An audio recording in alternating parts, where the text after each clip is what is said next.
Selamat datang kembali di channel Dongeng Pengantar Tidur.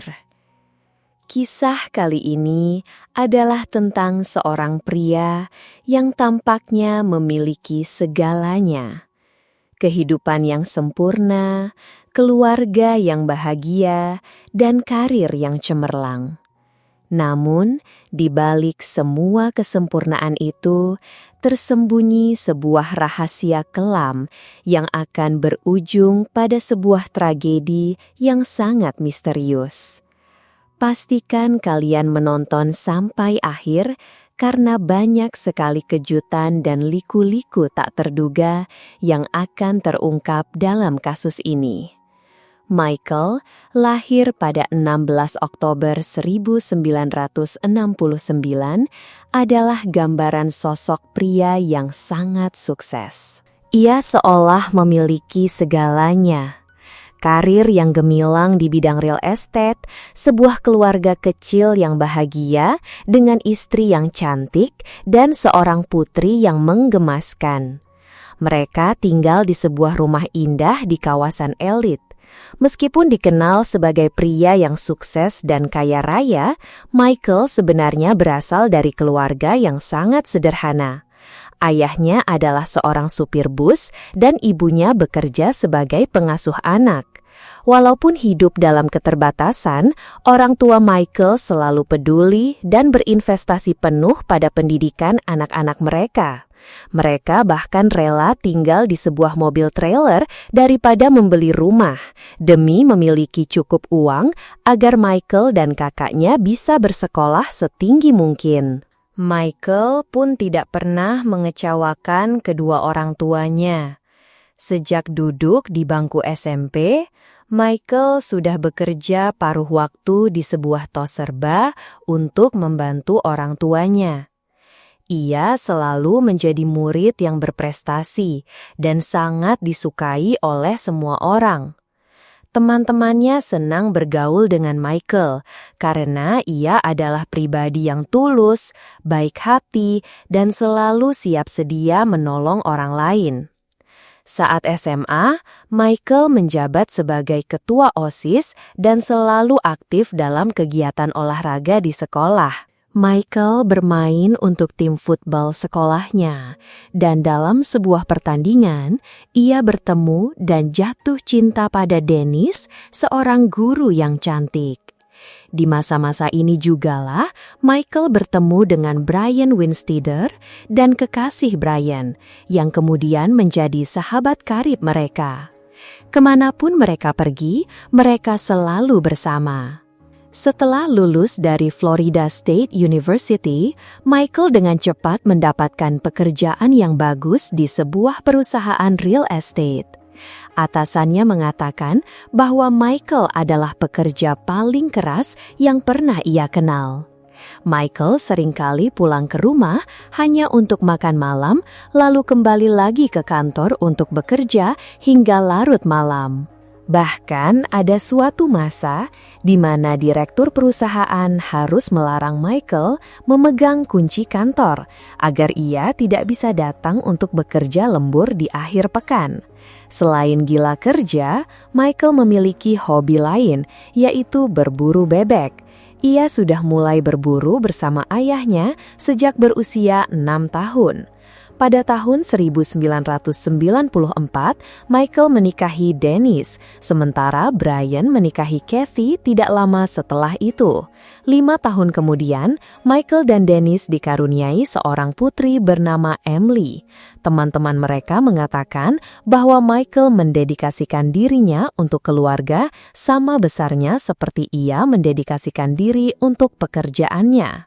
Bahkan ada suatu masa di mana direktur perusahaan harus melarang Michael memegang kunci kantor agar ia tidak bisa datang untuk bekerja lembur di akhir pekan.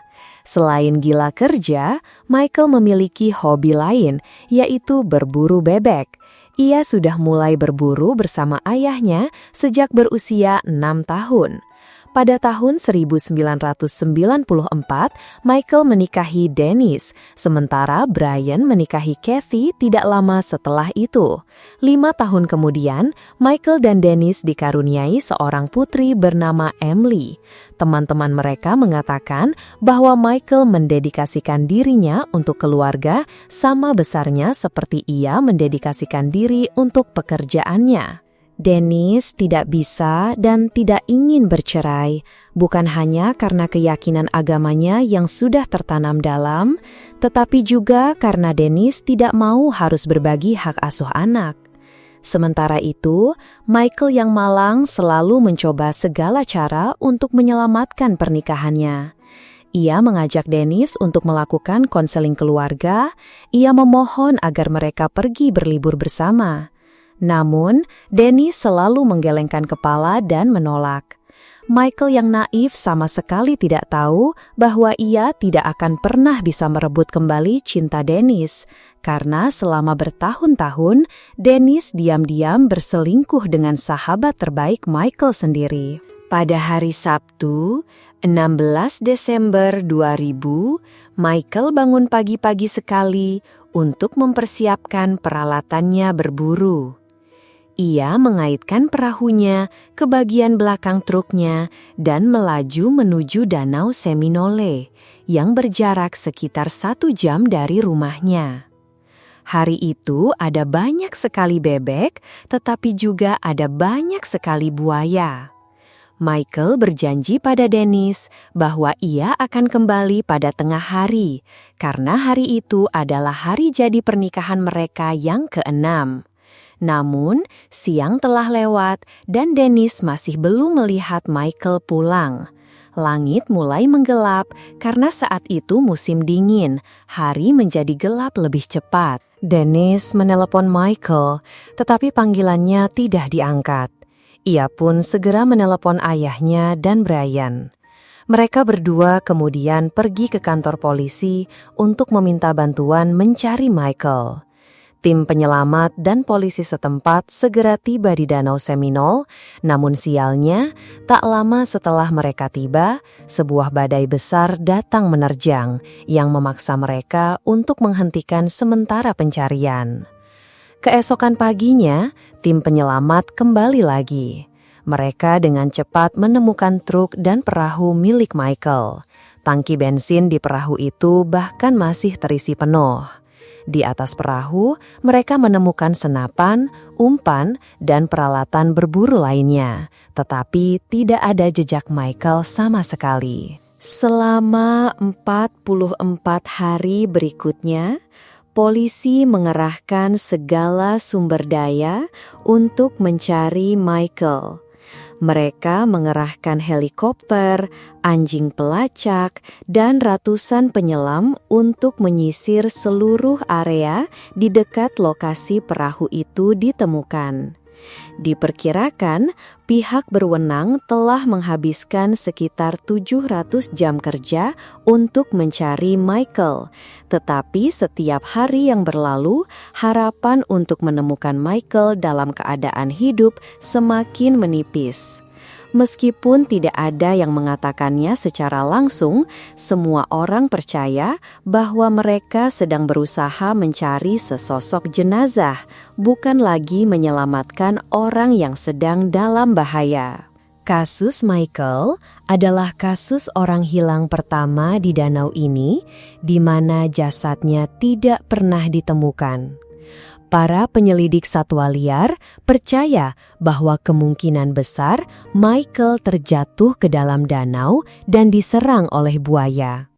Namun, teori ini dengan cepat dipatahkan oleh banyak orang karena buaya Amerika memiliki kebiasaan hibernasi dan tidak berburu saat cuaca dingin. Waktu Michael hilang adalah di tengah musim dingin dengan suhu siang hari hanya 13 derajat Celcius. Pada malam hari, permukaan danau bahkan bisa membeku. Jadi, hipotesis serangan buaya sama sekali tidak meyakinkan.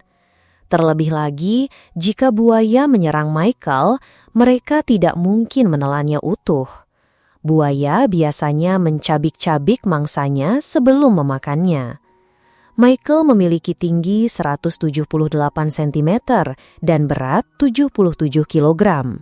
Jika dia dimakan, para penyelam pasti akan menemukan sisa-sisa tubuhnya. Namun yang terjadi adalah seolah-olah Michael lenyap begitu saja di telan udara. Pencarian seolah menemui jalan buntu hingga 6 bulan kemudian. Pada bulan Juni 2001, tim investigasi tiba-tiba menemukan sebuah topi dan sepasang sepatu bot tahan air yang diyakini adalah setelan yang biasa dipakai Michael saat berburu. Namun anehnya, pakaian itu sama sekali tidak ada noda darah atau robekan apapun yang menunjukkan adanya serangan buaya. Penyelam juga menemukan jaket berburu, izin berburu, dan sebuah senter milik Michael. Bukti-bukti baru yang ditemukan ini justru menimbulkan lebih banyak pertanyaan daripada jawaban. Mengapa polisi tidak bisa menemukan barang-barang ini ketika mereka menyisir area yang sama selama 6 bulan sebelumnya? Mengapa semua barang itu masih dalam kondisi seperti baru setelah terendam di dasar danau selama 6 bulan? Izin berburunya masih sangat jelas terbaca dan senternya bahkan masih bisa menyala dengan normal.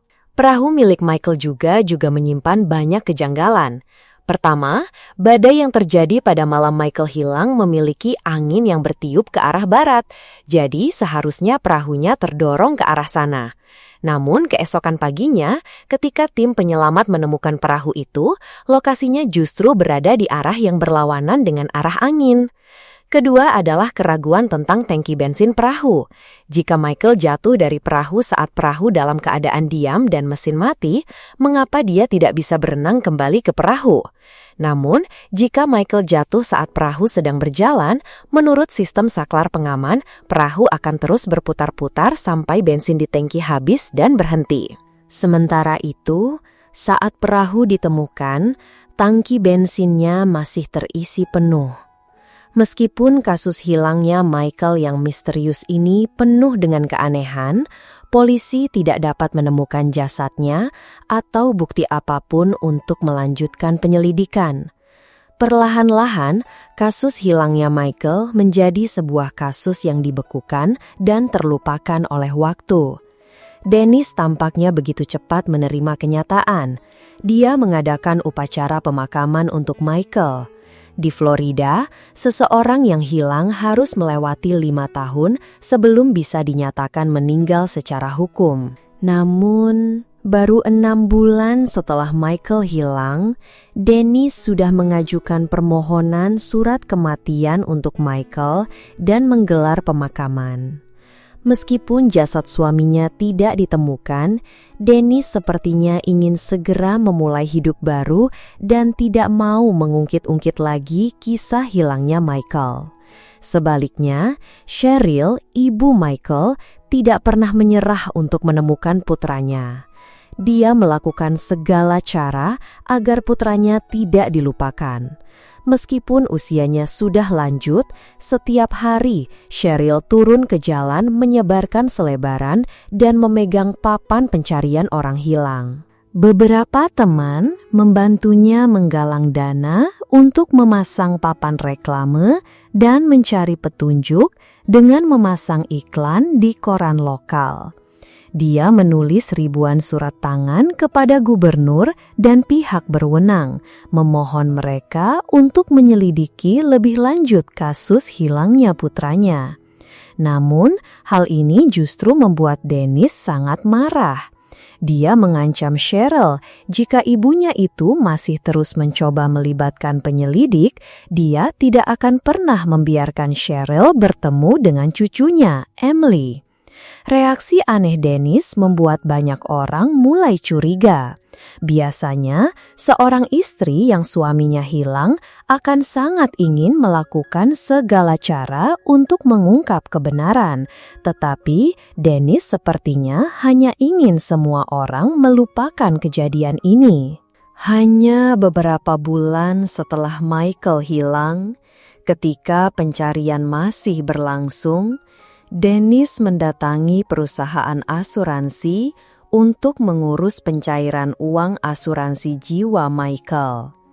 Ternyata, 6 bulan sebelum Michael hilang, dia telah membeli salah satu paket asuransi jiwa tertinggi senilai 1,5 juta dolar.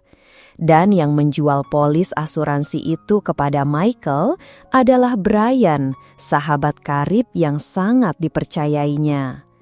Hanya sesaat setelah Michael menghilang, Brian menceraikan istrinya dan mulai terang-terangan menjalin hubungan dengan Dennis. Pada tahun 2005, Dennis dan Brian resmi menikah. Brian pindah untuk tinggal bersama Dennis di rumah yang sebelumnya ditinggali Michael. Sementara itu, Cheryl tidak pernah berhenti berjuang mencari keadilan untuk putranya. Dia menyusun catatan setebal 27 halaman menjadi sebuah berkas dan mengirimkan 9.000 surat kepada Gubernur Florida selama 9 tahun berturut-turut. Dia bersumpah tidak akan pernah menyerah sampai kebenaran terungkap dan keadilan untuk putranya ditegakkan. Sepertinya, Dennis merasa lebih bahagia saat menjalin hubungan terlarang. Tak lama setelah mereka menikah, Dennis sekali lagi merasa cintanya pada Brian telah memudar dan mulai mengkhianati Brian, sama seperti yang pernah ia lakukan pada Michael sebelumnya. Setelah beberapa waktu menikah, Brian akhirnya mengetahui bahwa Dennis berselingkuh dengan Chad, salah seorang teman mereka, dan ia sangat marah.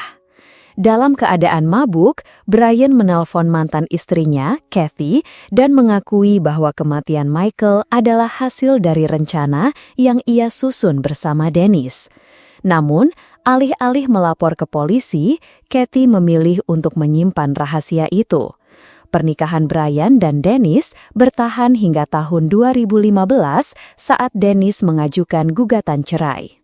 Merasa dikhianati, Brian yang dulu rela melepaskan hak asuh anaknya saat bercerai dengan istri pertamanya demi bisa hidup bersama Dennis dan putrinya, kini merasa hancur. Ia bahkan telah mengambil nyawa seseorang demi bisa bersama Dennis, dan sekarang Dennis ingin membuangnya begitu saja, seperti sekantong sampah. Pada tanggal 5 Agustus 2015, saat Dennis baru saja pulang kerja dan masuk ke dalam mobilnya, ia terkejut bukan main mendapati Brian sudah duduk di kursi belakang. Brian berkata, "Kamu adalah satu-satunya yang kumiliki." Setelah insiden itu, Brian meminta maaf kepada Dennis atas tindakannya yang gegabah dan menjelaskan bahwa ia melakukannya karena merasa putus asa dan panik. Dennis setuju untuk memaafkan Brian dan berjanji tidak akan melapor ke polisi. Namun, setelah mengantar Brian pulang, 2 hari kemudian, Dennis langsung pergi ke kantor polisi. Brian ditangkap dan didakwa dengan tuduhan penculikan serta penyerangan bersenjata. Di pengadilan, Dennis menangis terseduh-seduh, memohon pada pengadilan agar Brian dipenjara seumur hidupnya. Ketika 2 kaki tangan ini saling berkhianat, polisi berharap ini bisa menjadi celah untuk memecahkan kasus hilangnya Michael. Dan seperti yang diduga, beberapa bulan setelah ditangkap, Brian setuju untuk mengungkapkan kebenaran demi mendapatkan keringanan hukuman. Brian memberitahu polisi lokasi ia menguburkan jasad Michael di sebuah hutan terpencil di bagian utara Leon County. Brian juga mengakui bahwa perselingkuhannya dengan Dennis telah dimulai sejak tahun 1997, 3 tahun sebelum Michael tiada. Dennis ingin rencana itu dilakukan sesegera mungkin saat putri mereka masih cukup kecil sehingga bisa dengan cepat melupakan ayahnya. Awalnya, mereka memilih tanggal 9 Desember 2000 sebagai hari eksekusi, tetapi pagi itu, Dennis berubah pikiran dan menelpon Brian untuk membatalkan rencana tersebut. Brian merasa lega sekaligus bingung. Namun, beberapa hari kemudian, Dennis berubah pikiran lagi dan mereka menetapkan tanggal 16 Desember sebagai hari naas bagi Michael. Brian mengakui bahwa dialah yang menekan pelatuk, tapi dalang di balik semua ini adalah Dennis. Pada tanggal 8 Mei 2018, Dennis ditangkap saat ia sedang mempersiapkan pesta ulang tahun ke-19 putrinya. Ia dinyatakan bersalah atas pembunuhan tingkat pertama dan dijatuhi hukuman penjara seumur hidup tanpa kemungkinan pembebasan bersyarat. Tim pengacara Dennis segera mengajukan banding. Pada tahun 2020, pengadilan membatalkan vonis pembunuhannya. Namun, dakwaan konspirasi pembunuhan tetap berlaku. Ia dijatuhi hukuman 30 tahun penjara. Karena Brian telah bekerja sama dengan polisi, ia mendapatkan keringanan hukuman dan hanya divonis 20 tahun penjara. Dari awal hingga akhir, Dennis selalu bersikeras bahwa dirinya tidak bersalah. Ia mengatakan tidak tahu apa-apa tentang rencana untuk menghabisi Michael. Sebagian besar orang yang mengikuti kasus ini tidak percaya padanya, tetapi ada beberapa yang yakin bahwa ia adalah korban salah tuduh. Putrinya adalah salah satunya. Michael adalah pria yang luar biasa, setia, dan selalu menempatkan keluarganya di atas segalanya. Namun, ia harus menerima pengkhianatan paling keji dari orang-orang yang paling ia cintai dan percayai. Butuh 20 tahun sampai keadilan akhirnya ditegakkan, dan cinta serta perjuangan ibu Michael membuat banyak orang merasa kagum. Michael jelas bukan satu-satunya korban dalam kasus ini. Siapapun pasti merasa iba pada Emily, putri mereka. Anak malang itu kehilangan ayahnya sejak kecil, tumbuh bersama ibu dan ayah tirinya, hanya untuk mengetahui bahwa pria yang ia panggil ayah selama bertahun-tahun adalah pembunuh ayah kandungnya. Emily percaya ibunya tidak bersalah, namun hal itu justru membuatnya membenci sang ibu, karena ia berpikir ibunyalah penyebab kedua orang tuanya ditangkap. Bagaimanapun juga, pada akhirnya Emily adalah anak yang paling banyak kehilangan akibat keserakahan, keegoisan, dan kejahatan orang dewasa. Cheryl, ibu Michael, mengatakan bahwa setiap tahun pada hari ulang tahun Emily, ia dan kerabatnya masih mengirimkan ucapan selamat ulang tahun untuk cucunya itu melalui sebuah surat kabar lokal. Emily tidak pernah sekalipun menjawab telepon mereka. Tapi Cheryl tidak pernah putus asa. Kisah tragis ini adalah pengingat pahit tentang bagaimana keserakahan, keegoisan, dan kejahatan orang dewasa dapat menghancurkan kehidupan orang-orang yang tidak bersalah, terutama anak-anak. Itulah akhir dari kasus yang kita bahas kali ini di Dongeng Pengantar Tidur. Jika kalian merasa konten ini bermanfaat dan menyentuh, jangan lupa untuk menekan tombol like, subscribe, dan bagikan video ini ke teman-teman kalian. Kami juga ingin mendengar pendapat kalian. Apa yang kalian pikirkan tentang kasus ini? Tinggalkan pemikiran kalian di kolom komentar di bawah ya. Sampai jumpa di cerita selanjutnya.